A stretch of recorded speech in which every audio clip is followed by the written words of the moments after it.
Alléluia, alléluia à tous. Shalom, bien-aimés dans le Seigneur, frères et sœurs dans le Seigneur. Je vous salue chaleureusement de la part de notre Seigneur Jésus-Christ. Bienvenue sur votre chaîne Promise Land, une terre promise, la chaîne dans laquelle nous partageons des moments importants. Nous éveillons les consciences pour le bien de l'humanité et pour aider chacun de nous à vivre dans la vie que Dieu lui appelle à être la meilleure version de lui-même et à marquer son époque et à challenger son identité vis-à-vis des autres. Ce matin, le Seigneur me met à cœur de parler de deux choses. La première chose pour laquelle le Seigneur me met à cœur, c'est de parler de l'apport familial dans la vie des uns et des autres.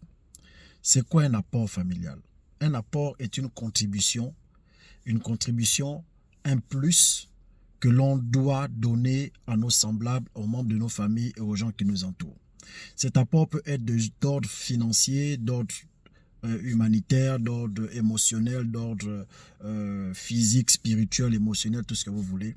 Mais toujours est-il, nous devons comprendre que dans la vie de nos parents, de nos proches, de nos semblables, de nos communautés, chacun de nous a un rôle à jouer et chacun doit apporter sa modeste contribution afin de rendre l'autre meilleur, afin de l'aider. Et c'est ce qu'on appelle l'équilibre de la société, de la vie. Une chose qui me marque beaucoup, c'est que lorsqu'aux États-Unis, les Noirs étaient emprunts à la ségrégation, au racisme, à la discrimination, à la marginalisation, excusez-moi. Des groupes de Noirs se sont réunis et ont formé ce qu'on appelle des lobbies. Dans ce qu'ils ont formé comme lobby, ils ont appelé ça la synergie de développement. La synergie de développement consistait à faire quoi? Consistait à lister tous les métiers que tous les Noirs pouvaient faire, premièrement, à lister toutes les entreprises ou les activités que les Noirs avaient, à lister tous les commerces et tous les petits business que les Noirs avaient.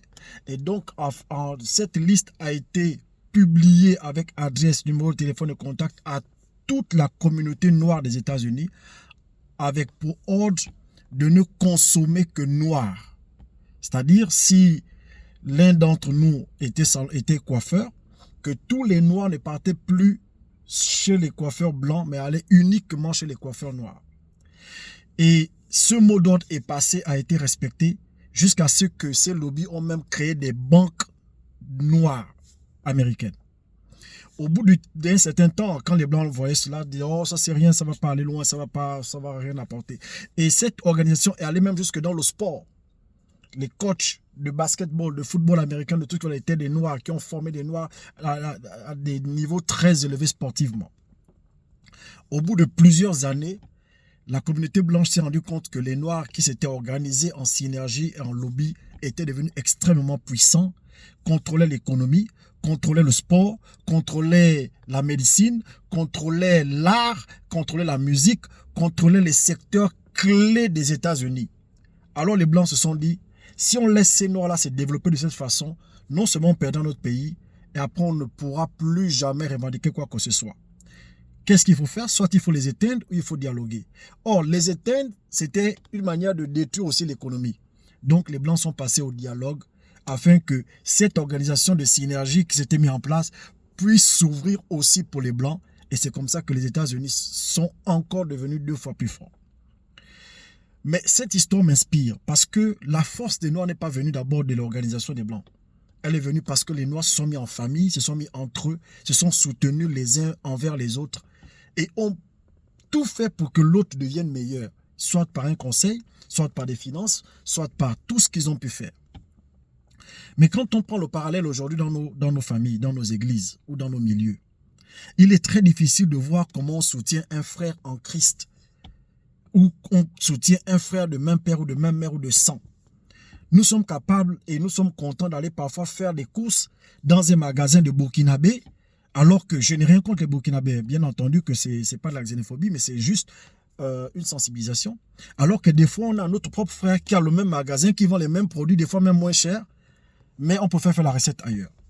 Ou très souvent, quand on va faire la recette à nos frères, on veut que le frère soit il casse le prix, ou soit qu'il donne en bon, après qu'on a du mal à payer, le jour qu'il va revendiquer, la famille va se gaspiller parce qu'il est venu revendiquer son argent que tu dois. Une chose qui me trouble ici où je vis, c'est qu'on a des épiceries chinoises. Dans ces épiceries chinoises-là, tous les Chinois de la ville vont acheter là-bas. Matin, midi, soir. Et Dans ces épiceries chinoises-là, de la dame de ménage à la caissière, au rayonniste, à celui qui fait les découpes des poissons, des viandes et autres, tout ça, tous ne sont que chinois. Des fois, vous parlez en anglais, ils ne vous écoutent même pas. Ils ne vous comprennent même pas, ils ne parlent que chinois. Mandarin ou je ne sais pas trop quoi. On a, à l'inverse, on a quelques épiceries africaines où vous allez voir très peu d'Africains venir acheter là. Ou quand ils viennent acheter, c'est pour contester les prix, pour contester parce que c'est cher, pour dire que c'est mal conservé, toujours pour relever tout ce qui est mauvais chez son frère. Alors que les mêmes Chinois, là, parfois, nous vendent des produits, je vous dis, totalement parfois fatigués, avariés, bizarres, coloration bizarre, mais on va acheter là-bas. Cela évoque une chose, c'est que on est foncièrement méchants les uns envers les autres. Des fois, c'est involontairement qu'on l'est, mais c'est une mentalité qui doit changer. Promise Land est une chaîne d'éveil d'esprit et qui doit dire tout haut ce que nous disons tout bas. Sachez que tant que nos relations seront dirigées par nos différences, nous passerons le temps à construire la haine qui ne nous apportera rien du tout. Il est temps qu'on regarde l'autre comme soi-même. Le plus fou, c'est lorsque ça se passe dans les églises. Je suis parfois outré, horrifié de voir que des fois, des frères en Christ ont des commerces, ont des entreprises, mais que les gens de la même communauté ne vont jamais acheter là-bas. Ils vont acheter chez des concurrents, vont critiquer ce que le frère en Christ fait, ou ne sont peut-être pas d'accord parce que ce n'est pas eux qui ont ce business-là. Mais c'est une vérité qu'il faut qu'on se dise clairement et ça doit changer. Frères et sœurs dans le Seigneur, amis et connaissances, aucune personne ne parvient au sommet de par lui-même. Même quand Dieu veut bénir quelqu'un sur la terre, il passe toujours par un homme ou par une femme. Dans les familles, ce qui me trouble, c'est que quand on voit le voisin devenir riche, on acclame. Des fois, on prend même exemple sur lui. Oh, mais le voisin, là, il construit bien, c'est joli. Oh, vraiment, gloire à Dieu, cet homme-là, il se bat. On le voit avec sa famille, là, c'est vraiment pas facile, là, comment c'est comme ça. Des fois, nous sommes prompts à raconter l'histoire du voisin en témoignant les efforts de ce dernier. Mais lorsque ton propre frère ou ta propre sœur fait parfois même mieux que ce que le voisin fait, jamais tu rends témoignage de ce que ton frère a fait. C'est toi le premier à dire non, mais quand il fait ça, faut pas suivre. Vous savez dans quoi il est. Il a trempé les mains dans ses si on essaie, oh là, on la voyait là, vous croyez que c'est simple. Hein? On est tous là ensemble, on galère, vous croyez qu'elle est devenue comme si. Donc on est toujours là pour jeter les pierres d'abord aux membres de nos familles. J'ai envie de comprendre, c'est quoi l'objectif, c'est quoi le problème, que se passe-t-il dans la conscience des uns et des autres? À tel point que dans les églises, on nous prêche un petit Dieu. C'est-à-dire quand quelqu'un vit modestement, normalement, simplement, oui, ça c'est vraiment la gloire de Dieu. Mais quand quelqu'un vit une vie extraordinaire, il a des finances, il a des entreprises, il a des moyens, même à l'église, on estime qu'il est rentré dans la pharmacierie, il est dans la sorcellerie, il a un serpent, il a tout ce qu'il y a de négatif. Comme si Dieu était incapable d'élever quelqu'un à une dimension extrêmement riche. Je voudrais vous rappeler que le roi Salomon a été l'un des rois les plus sages et les plus riches sur toute la surface de la terre, mais que sa richesse lui a été remise en un instant. Dieu lui a fait transiter de la pauvreté la plus extrême à la richesse la plus scandaleuse dans le monde. C'est Dieu qui l'a fait. David, son père, était riche. Tous les grands hommes de Dieu dans la Bible, il n'y avait pas un pauvre ou un misérable. D'ailleurs, la chose qui m'a beaucoup marqué, c'est que Jésus lui-même, quand il a sélectionné ses disciples, il n'a pris aucun chômeur ou aucun pauvre. Donc Jésus a pris le temps de regarder la situation financière de chacune des personnes qui devaient l'accompagner dans le ministère. Chers parents, amis et connaissances, frères et sœurs de sang, nous ne sommes pas ennemis, nous ne le serons jamais. Ce sont les cultures, ce sont les environnements, ce sont les gens qui nous entourent qui veulent faire de nous des ennemis. Mais dans le fond, nous ne le sommes jamais. On peut avoir des incompréhensions, nous en aurons toujours. Et le monde avance lorsqu'il y a des oppositions, des incompréhensions, ça nous aide à nous améliorer. Mais arrêtez de voir les uns et les autres comme des adversaires. Des fois, vous rentrez en conflit envers votre frère alors qu'il n'est même pas au courant que vous êtes en conflit avec lui. Des fois, vous critiquez votre soeur alors qu'elle n'est même pas au courant que vous êtes en conflit avec elle. Manque de reconnaissance envers les efforts des aînés, des uns et des autres. Les mêmes personnes que tu aides, ce sont les mêmes personnes qui disent que tu ne fais rien dans la vie. Mais comment voulez-vous qu'il fasse quelque chose dans la vie s'il doit passer toute sa vie à vous aider, vous aider, vous aider, vous aider, vous aider? Le jour qu'il n'a pas aidé, on oublie toutes les fois qu'il avait aidé dans le passé.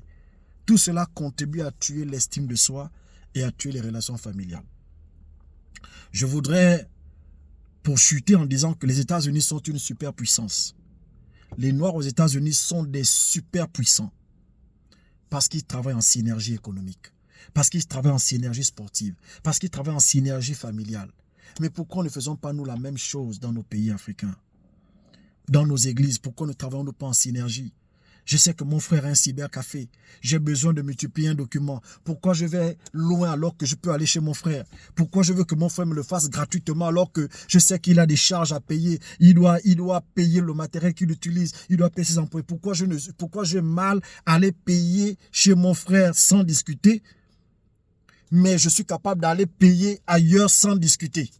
Pourquoi je vais aller payer chez mon frère en discutant, mais chez un inconnu, je vais payer sans discuter? J'ai une soeur, une maman qui vend de la banane au marché. J'arrive au marché, mais je vais d'abord acheter la banane chez d'autres personnes. Alors que ma soeur en Christ est là avec sa banane qui est aussi meilleure que celle que je vais acheter ailleurs. C'est quoi l'objectif? Frères et sœurs dans le Seigneur, je voudrais lancer un appel. En disant que l'année 2024 est en train de finir. Nous sommes en octobre, dans environ 1 mois, 2 mois et demi. Cette année va terminer. On fera des grands bilans, on parlera de tout et de rien. Mais qu'en sera-t-il du lien, du rôle, de la relation qu'on a eue durant l'année 2024 avec les membres de notre communauté, de nos associations, de nos familles, ceux qui nous entourent? Parce que n'oublions pas une chose, que le jour que nous sommes dans les moments les plus difficiles de la vie, ce sont les membres de la famille qui sont toujours là. Les amis vont t'abandonner, la femme ou le mari que tu as peut t'abandonner. Des fois, les voisins ne seront plus là. Ce sont d'abord tes parents qui seront là, qui vont te nettoyer à l'hôpital, qui vont laver ton corps, qui vont assister à tes funérailles, qui vont décider de toi, pour toi et pour toi, pour toi et pour toi. Je dis souvent aux gens que la famille, c'est le lieu dans lequel on a commencé et c'est le lieu dans lequel on terminera. Même Jésus avait une famille. Même Jésus avait une famille. Et Jésus a toujours fait des choses d'abord pour sa famille. Et un verset qui me revient, 2 versets qui me reviennent souvent à cœur. Actes des Apôtres chapitre 16 au verset 42. Paul et Silas, lorsqu'ils sont en prison, ils sortent de la prison et le geôlier voit que les prisonniers se sont échappés. Le geôlier veut se tuer et Paul et Silas se disent non, ne te tue pas, nous sommes bel et bien là, nous étions dans la prison, mais on a prié et la puissance du Saint-Esprit nous a délivrés. Et le geôlier tomba à genoux devant eux et leur dit, que faut-il faire pour être sauvé? Paul et Silas lui répondent, crois au Seigneur Jésus, tu seras sauvé, toi et ta famille. Je voudrais quand même faire remarquer que lorsque le geôlier parlait, sa famille n'était pas là. Mais Paul et Silas ont compris que si Dieu voulait sauver le geôlier, ce n'était pas le geôlier seul, c'était le geôlier et sa famille. Donc quand Dieu nous visite, quand Dieu nous mandate, quand Dieu nous oint, c'est parce que derrière, il regarde les membres de notre famille. Un autre verset encore plus fort, c'est 1 Timothée chapitre 5, verset 7 à 8. Il est écrit, « Si quelqu'un n'a pas soin des siens, principalement de ceux de sa famille, c'est qu'il a régné la foi et qu'il est pire qu'un infidèle. » Autrement dit, un infidèle, un païen, un sorcier, un rosécristien qui prend soin de sa famille, un franc-maçon qui prend soin de sa famille est meilleur qu'un chrétien qui ne prend pas soin de sa famille. Une prostituée qui se prostitue pour prendre soin de sa famille est meilleure qu'un chrétien qui ne prend pas soin de sa famille. Vous voyez comment c'est choquant parfois les versets bibliques. Donc Dieu prend plaisir à soutenir, à aider, à bénir, à élever quelqu'un qui prend soin de sa famille, contrairement à ce que l'on pense. Prendre soin de sa famille, c'est prendre soin de soi-même. Parce qu'aujourd'hui, tu es élevé, mais tu ne seras pas tout le temps élevé. Un jour, tu tomberas, ce sont les membres de ta famille qui vont te soutenir. Voici pourquoi, frères et sœurs, nous devons marquer les uns et les autres par des souvenirs exacts et bons. Il faut laisser dans le cœur des autres les traces d'amour et non les traces de méchanceté. Parce qu'un jour, tout ce que nous envoyons aux autres nous reviendra sur nous. Donc, pour finir mon propos, je vous invite à soutenir l'action des autres. Je vous invite à soutenir ceux qui sont à côté de vous, qui font des bonnes choses, et à sanctionner quand ils font des mauvaises choses. Je suis parfois horrifié Des fois, tu pries dans une église, tu as un pasteur qui prêche très bien, mais sur ton statut, tu publies toujours les vidéos des pasteurs des autres. Comme si ces autres-là ont déjà publié les vidéos de ton pasteur. On te demande quelle est la femme qui t'a le plus inspiré dans la vie ou qui t'a beaucoup motivé dans la vie. Tu cites la femme de ton pasteur ou tu cites une voisine alors que ta propre mère t'a gardé 9 mois, elle a soutenu toute ta vie, tu ne cites pas. Quel est le monsieur qui t'a le plus marqué dans la vie ou bien pour lequel tu me rends un hommage, tu cites ton pasteur ou tu cites d'autres personnes ou bien les présidents ou bien tu cites des riches de ce monde, tu oublies ton père, tes oncles et tes frères qui sont à côté de toi. Quel est l'objectif recherché? Pourquoi faire la promotion des autres alors que tu as les tiens qui font la même chose et tu ne peux pas faire la promotion de ceux qu'ils font? Bien aimé, il y a des choses qu'il faut qu'on se dise. C'est pour le bien de tout le monde. Soutenez l'action de vos proches. Ça ne vous enlève rien. Soutenez l'action de vos proches. Ça ne fait pas de vous des petites personnes. Soutenez l'action de vos proches. Ça ne vous tuera jamais. Au contraire, quand un réussit, on dira toujours... Vous voyez, quand on parle, je prends un exemple, quand on parle du pasteur Marcelo Tonassi, ce qu'il est aujourd'hui, on ne dit pas pasteur Marcelo, on dit Tonassi, et quand on dit Tonassi, c'est toute une famille.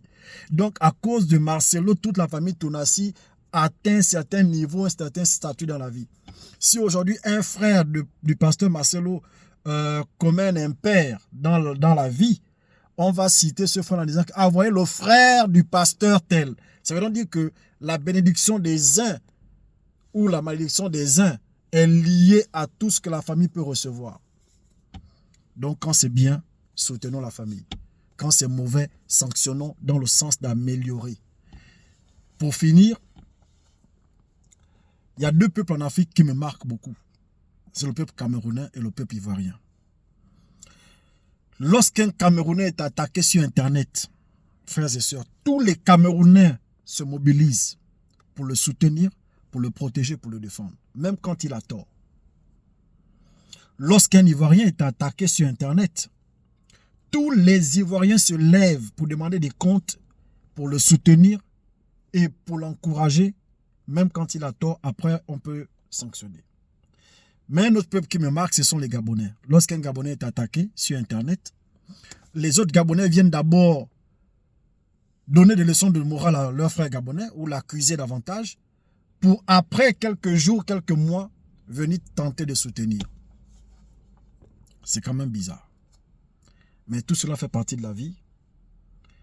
Et je prie que le Seigneur nous guide et qu'il nous accompagne. Donc laissez-nous vos commentaires, abonnez-vous, likez, partagez. Cette chaîne est pour vous. C'est la chaîne sur laquelle on a le courage de dire ce que nous vivons, parce qu'on veut que ça change pour le bien de tous, afin que chacun de nous manifeste sur la terre la meilleure version de lui-même. Soyez bénis au nom de Jésus et à très bientôt.